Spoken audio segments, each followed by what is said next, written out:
नमस्कार। आज की कहानी हमारी संबंधित है आलस से। आलस और टाल-मटोल 2 ऐसे अलग-अलग प्रकार के शब्द हैं, दोनों में बहुत अंतर होता है। आलस जो है, आलस जब किसी काम को करने आप जाते हैं, तो उस काम में कुछ प्रयत्न आपको करने होते हैं और उन प्रयत्नों को करने के लिए जो आवश्यकताएँ आती है, उस आवश्यकता की इच्छा आपके दिमाग में जागृत नहीं होती है, जब आप आलस में होते हैं। आप यूँ कह सकते हैं सरल शब्दों में कि आलस में जो होता है, आप किसी काम के ऊपर विशेष तरीके से सोचते ही नहीं हैं कि किसी काम को कैसे किया जाए कि वो अच्छे से हो, या उस काम के तरीके के बारे में कि किस तरीके से उसको अंजाम दिया जाए, ताकि मैं उस मंज़िल तक पहुँच सकूँ, उस कार्य को अच्छे से निपटा सकूँ, उसका बेहतर रिज़ल्ट आ सके। ये सब आपके दिमाग में उसकी इच्छा, ऐसा कुछ भी आपके दिमाग में आता ही नहीं है जब आप आलस में होते हो। आप कह सकते हो कि किसी काम को बेहतर तरीके से करने की इच्छा जागृत ही नहीं होती। आप 100% कोशिश करते ही नहीं हैं जब आप आलस में होते हैं। मतलब अगर करना भी है तो कर मतलब ऐसा होता है कि चलो कर लेंगे, लेकिन उस समय आप 100% नहीं दे पाते हो। एक होता है टाल-मटोल करना। टाल-मटोल करने में क्या होता है कि जब कोई काम आपके पास आता है तो उस काम को आप करते तो हो, लेकिन थोड़ा-सा उसमें विलम्ब होता है। विलम्ब क्या होता है देखिएगा, जब कोई काम आता है, हम कहते हैं अक्सर कर लेंगे, मैं कर लूँगा, मैं कर लूँगी, ये टाल-मटोल हो गया। थोड़ा-सा विलम्ब, थोड़ा विलम्ब सही है, लेकिन ज़्यादा विलम्ब हो गया तो इसे टाल-मटोल में आ गया, इसे प्रोक्रेस्टिनेशन कहते हैं। तो ये एक तरह से बोल सकते हैं आप कि आलस और प्रोक्रेस्टिनेशन, टाल-मटोल करना और आलस दोनों जो है एक प्रकार का बीमारी है, बीमारी आप इसे कह सकते हैं, जिससे आप रोगग्रस्त अगर हो गए तो ये बहुत बड़ी गंभीर समस्या एक आ जाती है। गंभीर समस्या आप इसलिए बोल सकते हैं, कहीं न कहीं हर व्यक्ति में थोड़ा बहुत आलस और प्रोक्रेस्टिनेशन होता है, और प्रोक्रेस्टिनेशन एक हद तक सही है। किसी काम को टाल-मटोल करना इसलिए सही है कि कुछ ऐसे काम अनावश्यक होते हैं, वो उस स्थिति में सही है जब आपके पास कोई ऐसा काम आता है जो बिल्कुल अनावश्यक हो, तो आप उसे टाल-मटोल कर सकते हैं। उस स्थिति में टाल-मटोल करना सही है। लेकिन कुछ ऐसे आवश्यक कार्य हैं जो करना बिल्कुल ज़रूरी है आपके लिए, आप फिर भी उसमें टाल-मटोल कर रहे हैं, आप उसमें भी आलस दिखा रहे हैं। उस काम को करने के लिए एक उचित योजना नहीं बना रहे हैं, एक इच्छा जागृत नहीं हो रही है उस मंज़िल तक पहुँचने की, तो उसे आलस कह सकते हैं। तो आज की जो हमारी कहानी है वो संबंधित है आलस से ही। तो एक सरल शब्दों में एक ओवरव्यू उठाइए, आलस और प्रोक्रेस्टिनेशन, टाल-मटोल दोनों के ऊपर। एक बच्चा था, एक छोटा-सा भाई, एक बड़ा भाई। ये कहानी जो मैं आज बताने जा रही हूँ, ये कहानी 2 भाइयों की है जिनके माता-पिता नहीं होते। माता-पिता नहीं होने के कारण बड़ा भाई जो है छोटे भाई का देखभाल संपूर्णतः आप कह सकते हैं कि माता-पिता का भी ज़िम्मेवारी वो अच्छे से निर्वहन करता है छोटे भाई के लिए, और उम, अपना एक बड़ा भाई का जो भी उचित व्यवहार होता है, वो भी भाई के साथ होता है। मतलब पर छोटे भाई को बड़े भाई ने कभी भी किसी भी लोगों की कमी खलने नहीं दी, ये उचित होगा यहाँ पे कहना। लेकिन आप ये जानकर हैरान होंगे कि जो बड़ा भाई था, वो शरीर से अपाहिज था। फिर भी छोटे भाई की ज़िम्मेवारी को निर्वहन करने में उसने कोई कमी नहीं छोड़ी थी। शरीर से अपाहिज होने के बावजूद भी वो कुछ भी ऐसा मेहनत करना, कुछ भी ऐसा काम हो जो उसके पास आता था, वो उसे करने से पीछे नहीं हटता था। कुछ न कुछ करके वो अपने परिवार का भरण-पोषण करता था। अपने भाई के लिए उचित भोजन का प्रबंध करना, उसकी देख-रेख के लिए जो भी उसे ज़रूरत होती थी, उसका प्रबंध करना बड़े भाई का काम था, और बड़े भाई इसको अच्छे से निर्वहन करता था। ये सब करता था अपने छोटे भाई के लिए, अपाहिज होते हुए भी। लेकिन एक समय की बात है कि ऐसा होता है कि ये क्रम लगातार चल रहा था। बड़ा भाई छोटे भाई के लिए खाना बनाता था, काम तो करता ही था, लेकिन इसके साथ-साथ क्या था कि छोटे भाई को प्यार भी बहुत करता था, बड़ा भाई, जो कि शरीर से अपाहिज था। तो वो भाई के लिए उचित प्रबंध पैसों का करने के साथ-साथ उसके लिए सारी ज़रूरतों की चीज़ें जो थी उसका प्रबंध करने के साथ-साथ वो एक उचित दुलार प्यार सब भाई को देता था। तो छोटे भाई को जिसकी आवश्यकता थी, वो सब कुछ उसका पूरा करता था, जितना उससे संभव था। छोटे भाई को आज तक मम्मी-पापा की कमी नहीं खली, उसे नहीं लगा कि उसे कभी ऐसा महसूस नहीं हुआ कि अगर भैया हैं तो मम्मी-पापा नहीं हैं, तो फिर ये मेरी ज़रूरतों को पूरा नहीं करते, या किसी भी चीज़ जो किसी भी चीज़ की आवश्यकता जो मुझे होती है उसको ये पूरा नहीं करते, ऐसा कुछ भी महसूस नहीं होता है कि बड़ा भाई बड़ा प्यार करता था उसे। तो ये तो उसका निर्वहन चल रहा था। ये जो क्रम है ये लगातार चल रहा था बड़े भाई के द्वारा छोटे भाई के लिए। क्रम ये था कि उसकी ज़िम्मेदारी सारी वो उठा लेते हैं। लेकिन एक समय ऐसा होता है कि बड़ा भाई काफ़ी बीमार पड़ जाता है और बीमार इतना पड़ जाता है कि वो अपने आप को असक्षम महसूस करता है बिस्तर से उठने में। एक सुबह छोटा भाई जब सोया हुआ होता है, तो बड़ा भाई फिर भी कैसे-कैसे करके धीरे-धीरे बहुत ही असहज महसूस होता है उसे। फिर भी धीरे-धीरे वो अपने बिस्तर से उठता है और फिर भाई के लिए जैसा वो पुनः रोज़ अपना क्रिया करता था, वो भाई के लिए कुछ नाश्ता बना देता है और फिर भाई को देता है। भाई कहता है, "भैया आज तो नाश्ता में बहुत लेट हो गया। मैं कैसे काम पे जाऊँगा? आपने इतना नाश्ता में लेट कर दिया। अब तो धूप भी हो गई है।" फिर बड़ा भाई कहता है कि कोई बात नहीं, तुम काम पर मत जाओ, तुम नाश्ता कर लो, काम पर मैं चला जाऊँ। बीमार होता है फिर भी वो काम पर जाता है, छोटा भाई नाश्ता करके सो जाता है। फिर बड़ा भाई जब काम से आया, तो काम से आने के बाद देखता है कि छोटा भाई अभी तक सोया हुआ है। फिर उसे जगाता है, कहता है कि छोटे आपने कुछ खाया पिया, कुछ नाश्ता किया, कुछ भोजन किया? लेकिन छोटा भाई कहता है कि भैया मुझे तो पता ही नहीं चला कि सुबह से कब शाम हो गई और आप आ भी गए और आपने जो नाश्ता मुझे कराया था मैं वो नाश्ता करके सोया था और उसके बाद मुझे नींद मेरा नहीं खुला, मैंने भोजन नहीं किया।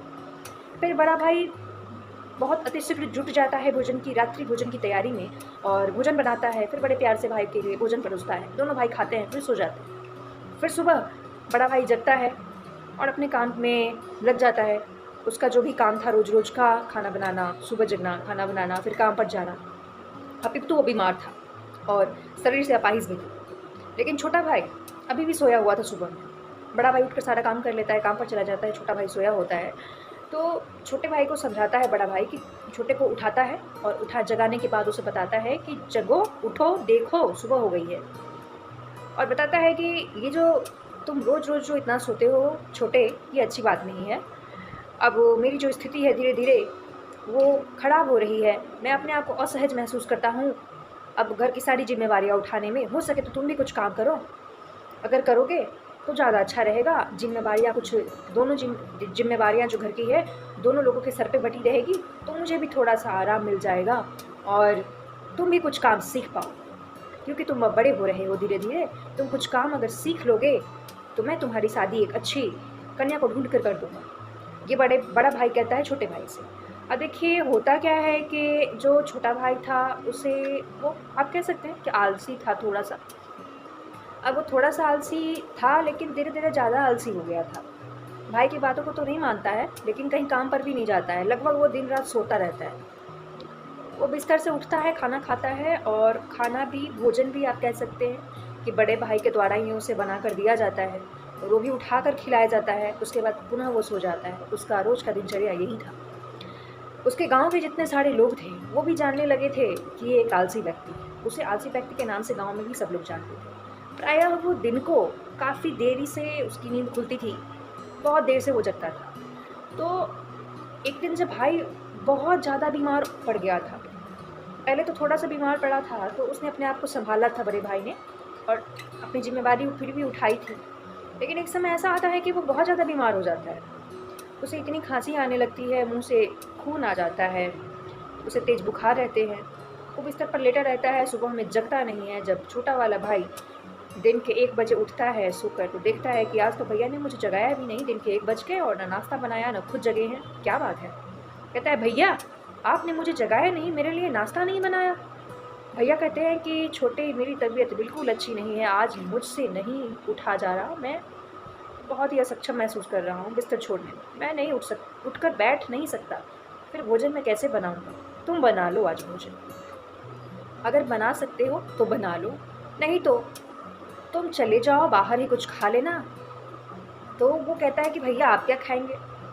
आलसी ज़रूर था छोटा भाई, लेकिन उसे बड़े भाई से लगाव था। तो उसे चिंता भी थी बड़े भाई की, कि बड़ा भाई क्या खाएगा? मैं तो बाहर जाके खा लूँगा, लेकिन बड़ा भाई मेरा क्या खाएगा? फिर देखिए कि होता है ऐसा कि छोटा भाई बाहर जाता है और बाहर ही कुछ खा लेता है। फिर जब वो घर आता है, वो देखता है कि उसके भाई की स्थिति और ज़्यादा ख़राब हो गई थी। खांसी पहले से ज़्यादा बढ़ गई थी, ज्वर जो था पहले से ज़्यादा तेज़ था, भाई की स्थिति बहुत ख़राब हो गई थी। अब उसके पास एक समस्या आ गई थी। समस्या ये आ गई थी कि भाई को अस्पताल ले जाना था। अब भाई को अस्पताल ले कैसे जाता, ये बात आती है। फिर वो भाई को अस्पताल सोचता है कि उसके पास तो पैसे नहीं है, कोई भी ऐसे लोग नहीं हैं जो उसकी मदद करे, क्योंकि एक आलसी व्यक्ति था वो। तो जब वो मदद मांगने किसी भी व्यक्ति से जाता है, अपने गांव के अगल-बगल के, अपने अड़ोस-पड़ोस के मित्रों से कि मुझे कुछ मदद कर दो, मेरे भैया बीमार हैं, तो कोई भी व्यक्ति उसे मदद देने के लिए तैयार नहीं होता है। ऐसा इसलिए होता है क्योंकि जो छोटा भाई था, वो आलसी तो था, और एक और उसमें प्रवृत्ति थी कि उसे बहुत जल्दी गुस्सा आ जाता था। अगर गाँव के लोग जो थे, जब जैसे ही वो गाँव के लोग से मदद माँगने जाता है, तो गाँव के लोग के सामने वो मतलब विनम्रता से बात नहीं करता है। ये उसमें सबसे बड़ी कमी थी कि आलसी होने के साथ-साथ थोड़ा-सा गुस्सैल स्वभाव का था। तो गाँव के लोग उसका मज़ाक उड़ाते हैं, जैसे ही वो मदद के लिए गया और मदद माँगने की कोशिश की, लोग कहते हैं कि अरे! तुम आज इतना सुबह जगे? क्या बात है? तुम भी सुबह जगने लगे हो क्या? तो लोग उसे इस दृष्टि से देखते हैं कि ये बहुत ही ज़्यादा आलसी व्यक्ति है। फिर कोई भी व्यक्ति उसे मदद देने के लिए आगे नहीं आ रहा होता है। लगभग हर लोग इनकार कर देते हैं। फिर वो गाँव के मुखिया के पास जाता है, वो भी इनकार कर देते हैं। कहते हैं कि नहीं, किस बेस पे तुम्हें मैं कुछ पैसे का मदद करूँ? क्योंकि तुम तो कुछ काम नहीं करते, तुम एक आलसी व्यक्ति हो, पूरा गाँव ये बात जानता है। फिर तुम्हें तो मैं ज़रूर मदद करता, लेकिन कोई बेस नहीं है तुम्हारी मदद के लिए। जी हाँ, तो अगर आप भी किसी ऐसे सिचुएशन में फँसे हैं, तो ये सबसे बड़ी बात होती है। अगर आप किसी से मदद के लिए जाते हैं, तो मदद आपका तभी कोई करेगा जब आप किसी लायक होंगे। मदद लेने के लिए भी आपको लायक बनना पड़ता है ना? तो ये उस भाई के साथ, छोटे भाई के साथ होता है। इस कहानी में चलेंगे आगे। अब बड़ा भाई तो बीमार था, वो तो घर पे था। अब छोटे भाई को कोई मदद नहीं कर रहा था, छोटा भाई बहुत परेशान था। वो सोचता है कि जिस पैसे में बड़ा भाई काम कर रहा था, छोटा भाई सोचता है कि मैं भी क्यों ना उसी पैसे में अपना काम करूं। तो जो बड़ा भाई था वो अपाहिज था, और अपाहिज होने के बावजूद भी वो एक दुकान चलाता था। वो जो दुकान थी, वो दुकान थी फर्नीचर की, जो उसका बड़ा भाई चलाता था।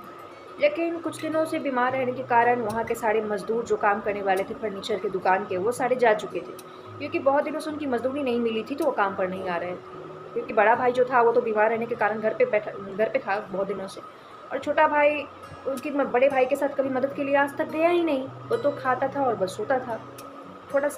थोड़ा नहीं, बहुत ज़्यादा आलसी स्वभाव का था। तो ये जो क्रम था मदद मांगने का, इसमें अपितु किसी ने उसकी मदद नहीं की, और वो चल पड़ा भाई के प्रोफेशन में। आप कह सकते हैं कि भाई का जो व्यवसाय था उसी में चल पड़ा। वो सोचता है कि मैं जाता हूँ, काम करूँगा, पैसे बनाऊँगा, फिर भैया को ले जाऊँगा अच्छे अस्पताल में, इनके इलाज कराऊँगा। तो जैसे-जैसे रास्ते में जा रहा था, उसे भाई की याद आ रही थी। उसे लग रहा था कि अब अगर मेरे भाई को कुछ हो गया, तो जीवन में अब मेरा साथ देने वाला कोई नहीं है। ये मैंने क्या किया? उसे अब इस बात का रियलाइज़ेशन हो रहा था कि मैं कितना बड़ा आलसी था। एक उचित समय पर अपने आप को मैंने सुधारा नहीं। मैंने अपने आप को आलस से बाहर नहीं लाया। मैंने कुछ ऐसा नहीं किया अपने लिए जो भविष्य में मुझे काम दे। तो उसके आलस के कारण ये सारी स्थिति पैदा हुई थी। तो उसे अपितु अपने आलसपन का एहसास हो गया था। लेकिन जैसे ही वो जाता है उस व्यवसाय में, तो अब उसको उस व्यवसाय के लिए भी पैसे की आवश्यकता थी। अब वो देखता है कि मैं अकेले सारा काम तो कर नहीं सकता। फिर वो सोचता है कि छोड़ो, अब मैं व्यवसाय के लिए मज़दूरों को कहाँ से पैसे दूँगा? मज़दूर तो चले गए हैं, उनको अगर बुलाना है तो पैसे तो उनके लिए प्रबंध करने पड़ेंगे ना। जितनी सारी उस व्यवसाय से जुड़ी हुई जितनी सारी चीज़ों की आवश्यकता है, उनका प्रबंध करना पड़ेगा, तो हर चीज़ के लिए तो पैसे ही चाहिए। अब मैं क्या करूँ? फिर वो जाता है जंगल में और लकड़ी काटना शुरू कर देता है। वो कहता है कि लकड़ी काट कर ही बेचूँगा। फर्नीचर का दुकान जो है बंद ही कर देता हूँ, जब तक भैया जब सही हो जाएंगे, तभी मैं फर्नीचर का दुकान भैया के साथ जाऊँगा, उनका मदद करूँगा। फर्नीचर की दुकान को छोड़ देता हूँ, उससे तो मेरी आमदनी अभी नहीं होने वाली। वो बेचारा जाता है जंगल में और लकड़ी काटना शुरू कर देता है। जैसे ही वो लकड़ी काटना शुरू करता है, फिर लकड़ी, जैसे उसने कभी लकड़ी काटा नहीं था, तो पहली बार लकड़ी काट रहा था, उसे बड़ी थकान हो रही थी अंदर से। थोड़ा-सा लकड़ी काटता है और उसे लगता है कि ये तो अब मुझसे नहीं हो पाएगा। पसीने आ रहे थे, थक गया था बेचारा, और धूप बहुत कड़ी थी बीच-बीच में। लेकिन फिर उसके दिमाग में आता है भैया का ख़्याल, लेकिन मैं लकड़ी नहीं काटा। तो एक और स्थिति पैदा हो गई थी ना कि भैया को क्या होगा? उनका इलाज कैसे होगा, अगर वो नहीं रहे तो मेरा क्या होगा, ऐसा ख्याल आता है छोटे के मन में। तो छोटा भाई जो है वो फिर से दुगनी स्पीड से लकड़ी काटना शुरू कर देता है। जब भाई को उसे याद आती है, उसे लगता है कि भाई को मैं खो दूँगा अगर मैंने कुछ पैसे जमा नहीं किए तो, उन्हें अगर अस्पताल ले नहीं गया तो। धीरे धीरे लकड़ी काटता है। लकड़ी काटने में थोड़ा सा समय उसे लगता है, जल्दी नहीं काट पाता क्योंकि इससे पहले कभी उसने लकड़हारे का काम किया नहीं था।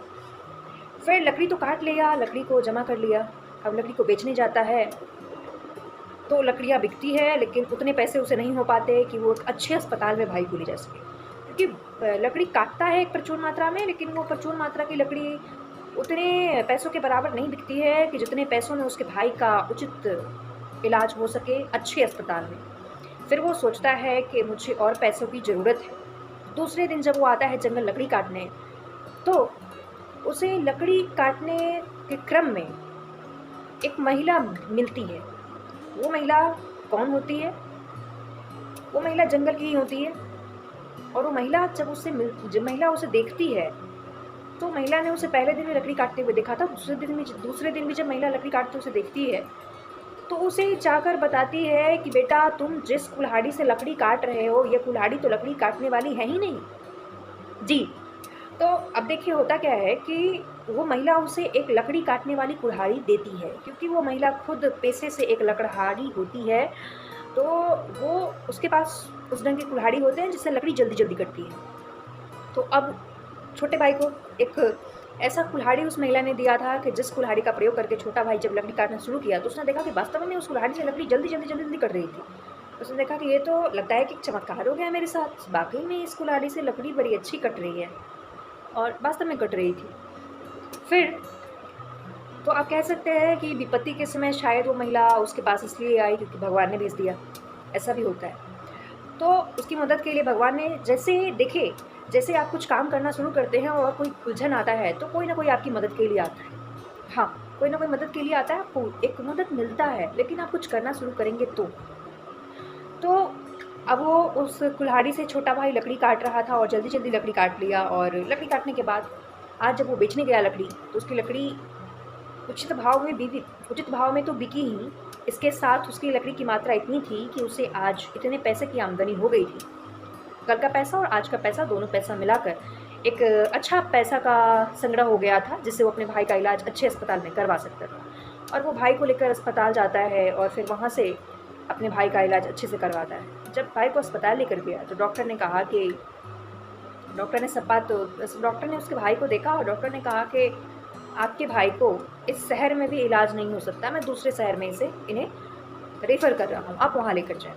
फिर भाई दूसरे शहर में उसे लेकर जाता है, और आप ये कह सकते हैं कि जब वो दूसरे शहर में जाता है तो वहाँ थोड़ा ज़्यादा खर्च होता है। लेकिन अब उसको डर नहीं था इस बात का कि कैसे मैं इतना सारा खर्च उठा पाऊँगा, या फिर कोई मेरी मदद के लिए नहीं आएंगे, क्योंकि अब लोग भी मदद के लिए आ रहे थे, क्योंकि उसके पास पैसे थे। अब वो आलसी नहीं था। तो दूसरे शहर में वो गया भाई को लेकर, वहाँ भी उसे कोई दिक्कत नहीं हुआ। दूसरे शहर में उसने भाई को दिखवाया, अच्छे डॉक्टर्स के देख रेख में उसके भाई का ट्रीटमेंट चला और भाई ठीक हो गया, पहले से अच्छा हो गया। और भाई को भी बहुत खुशी मिली कि चलो मेरा छोटा भाई बहुत समझदार हो गया है। और उसे सबसे खुशी इस बात की मिली कि भाई ने मेहनत के दम पे मेरी जान बचाई है। जी। तो ये आज की हमारी छोटी सी कहानी थी। इस कहानी के अंतर्गत ये शिक्षा मिलता है, आलस नहीं करना चाहिए। अत्यधिक अगर आप आलस करते हैं तो उसका परिणाम कहीं ना कहीं बहुत बुरा होता है। अगर टाल मटोल करने की आदत है तो वो भी बुरा है। आलस और टाल मटोल करने की दोनों आदत बुरी है। इस कहानी में आप देख सकते हैं कि टाल मटोल करने का आदत भी शामिल था और आलस भी शामिल था, दोनों का यहाँ पे कॉम्बिनेशन था। तो दोनों कहीं ना कहीं गलत है, दोनों सही नहीं है। टाल मटोल करना उस स्थिति में अच्छा है जब कोई कार्य आपके लिए उतना आवश्यक नहीं हो, उस कार्य का महत्व आपके महत्ता से जुड़ा हुआ नहीं है, तब आप टाल मटोल कर सकते हैं। लेकिन अगर कोई कार्य, कोई विशेष परिस्थिति आपके लिए बहुत ज़रूरी है, तो वहाँ तक पहुँचने के लिए आलस का प्रयोग आप ना करें। जी हाँ, आज की हमारी यही कहानी का शिक्षा था। आज की जो कहानी है आपको कैसी लगी? अगर आज की कहानी आपको अच्छी लगी हो तो आप जानते ही हैं, आपको करना है कि आप हमारे वीडियो को शेयर करें। अगर आप हमारे वीडियो को शेयर करते हैं तो मुझे एक मोटिवेशन मिलता है, जिससे मैं एक और वीडियो बनाती हूँ। और वीडियो को लाइक करें और चैनल को सब्सक्राइब करें। Thank you so much.